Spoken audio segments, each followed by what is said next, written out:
open source reports of demonstrator movements to the U.S. Capitol. At 1:09 p.m., U.S. Capitol Police Chief Stephen Sund called the House and Senate Sergeants at Arms, telling them he wanted an emergency declared and he wanted the National Guard called. The point? Given the timeline of events, the criminals at the Capitol weren't there at the ellipse to even hear the president's words. They were more than a mile away, engaged in their pre-planned assault on this very building. This was a pre-planned assault, make no mistake, and that is a critical fact. Watch this. Does anyone in this chamber honestly believe that but for the conduct of President Trump, that a charge in the article of impeachment, that attack at the Capitol would have occurred? Does anybody believe that?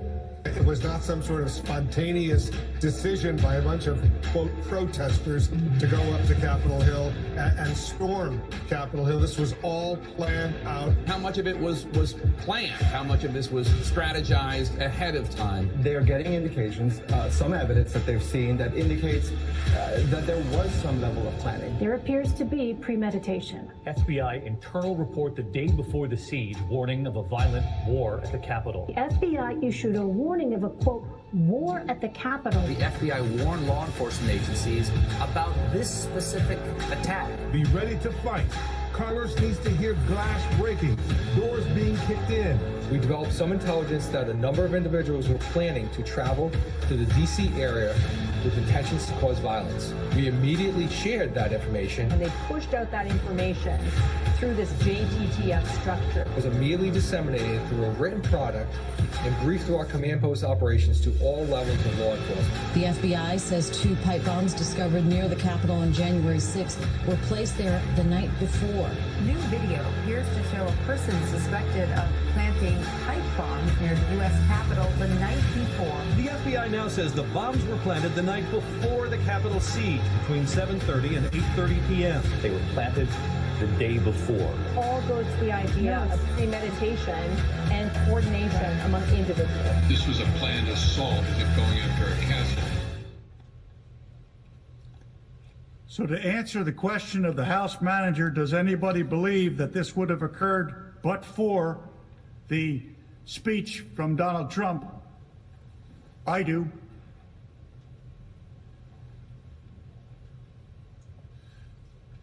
All of these facts make clear the January 6th speech did not cause the riots. The president did not cause the riots. He neither explicitly or implicitly encouraged the use of violence or lawless action, but in fact called for peaceful exercise of every American's First Amendment rights to peacefully assemble and petition their government for redress of grievances. In other words, the Brandenburg Standard is not made out. The House managers admitted many facts are unknown. Even Speaker Pelosi admitted not knowing the real cause of the violence when she called for a 9/11-style commission to examine the facts and causes that led to the violence.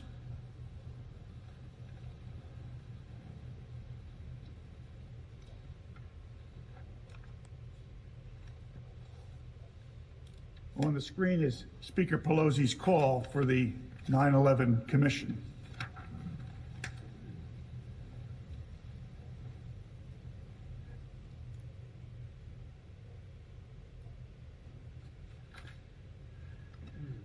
Let's touch now on the second absurd and conflated allegation in the House manager's single article. President Trump's phone call to Georgia Secretary of State Ben Roethlisberger, surreptitiously recorded, by the way, included multiple attorneys and others on the call. Let me point out the very obvious fact that the House managers ignored. The private call that was made public by others cannot really be the basis to claim that the president intended to incite a riot, because he did not publicly disclose the contents of the call. How could he have hoped to use this call to invite his followers if he had no intent to make the conversation public, and indeed had nothing to do with it being secretly recorded. The House managers told you that the president demanded that the Georgia Secretary of State, quote, find just over 11,000 votes. The word find, like so many others the House managers highlighted, is taken completely out of context. And the word find did not come out of thin air. Based on an analysis of publicly available voter data that the ballot rejection rate in Georgia in 2016 was approximately 6.42%. And even though a tremendous amount of new first-time mail-in ballots were included in the 2020 count, the Georgia rejection rate in 2020 was a mere 0.4%, a drop-off from 6.42% to 0.4%. President Trump wanted the signature verification to be done in public. How can a request for signature verifications to be done in public be a basis for a charge for inciting a riot? With that background, it is clear that President Trump's comments and the use of the word find were solely related to his concerns with the inexplicable dramatic drop in Georgia's ballot rejection rates. Let's examine how the word find was used throughout that conversation. Mr. Trump's first use of the word find was as follows, quote, we think that if you check the signatures, a real check of the signatures going back in Fulton County, you'll find at least a couple 100,000 of forged signatures of people who have been forged. And we are quite sure that's going to happen. President Trump also used find as follows, quote, now why aren't we doing signature and why can't it be open to the public? And why can't we have professionals do it instead of rank amateurs who will never find anything and don't want to find anything? They don't want to find, they don't want to find anything. Someday you'll tell me the reason why, because I don't understand your reasoning. But someday you'll tell me the reason why. But why don't you want to find? President Trump echoed his previous sentiments, again in the context of pursuing a legitimate and robust investigation into the lack of signature verification for mail-in and absentee ballots. Quote, and why can't we have professionals do it instead of rank amateurs who will never find anything and don't want to find anything? They don't want to find anything, they don't want to find anything.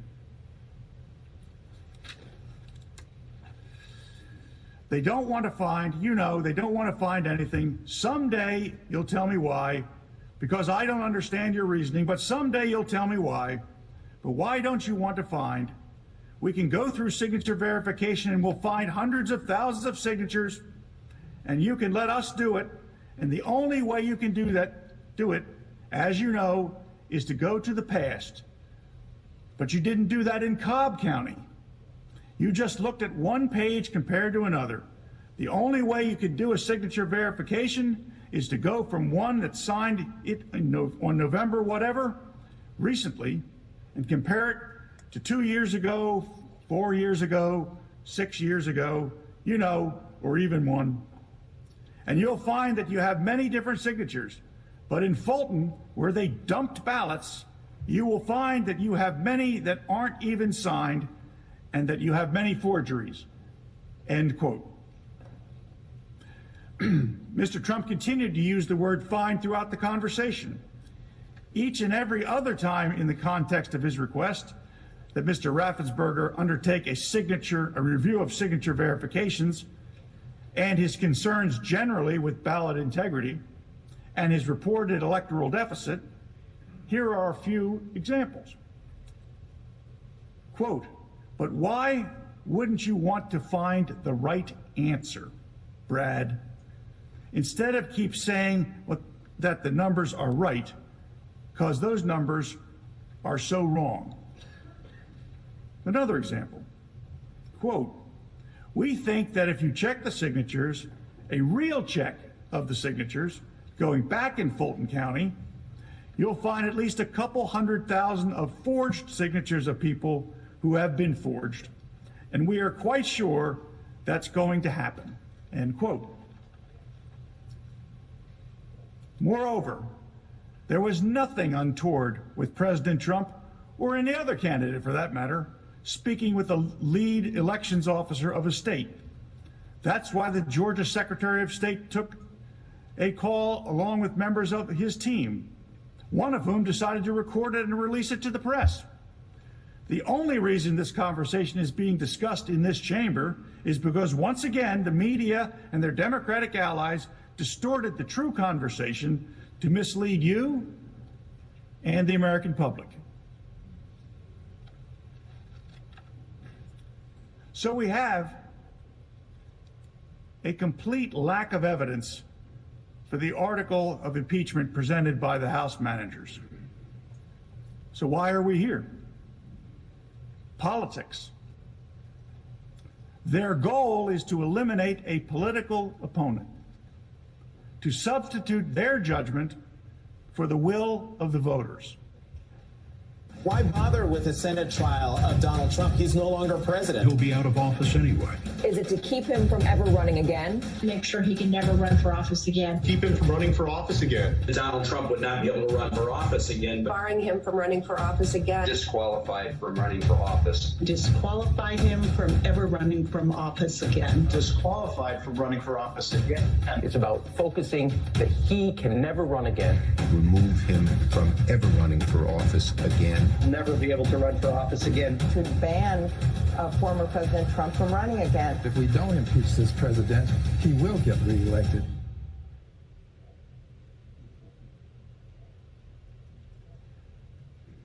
The goal is to eliminate a political opponent, to substitute their judgment for the will of the voters.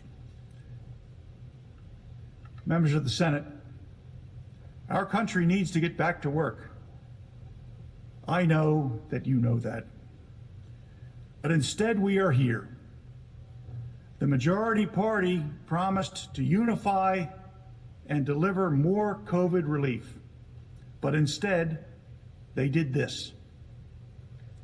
We will not take most of our time today, us of the defense, in the hopes that you will take back these hours and use them to get delivery of COVID relief to the American people. Let us be clear. This trial is about far more than President Trump. It is about silencing and banning the speech the majority does not agree with. It is about canceling 75 million Trump voters and criminalizing political viewpoints. That is what this trial is really about. It's the only existential issue before us. It asks for constitutional cancel culture to take over in the United States Senate. Are we going to allow canceling and banning and silencing to be sanctioned in this body?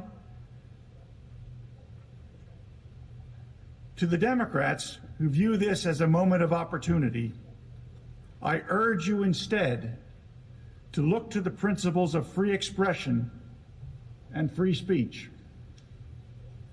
I hope truly that the next time you are in the minority, you don't find yourself in this position. To the Republicans in this chamber, I ask, when you are next in the majority, please resist what will be an overwhelming temptation to do this very same thing to the opposing party.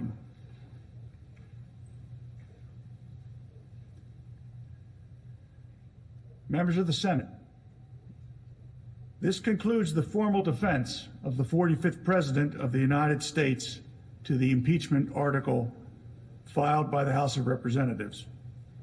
I understand that there is a procedure in place for questions, and we await them.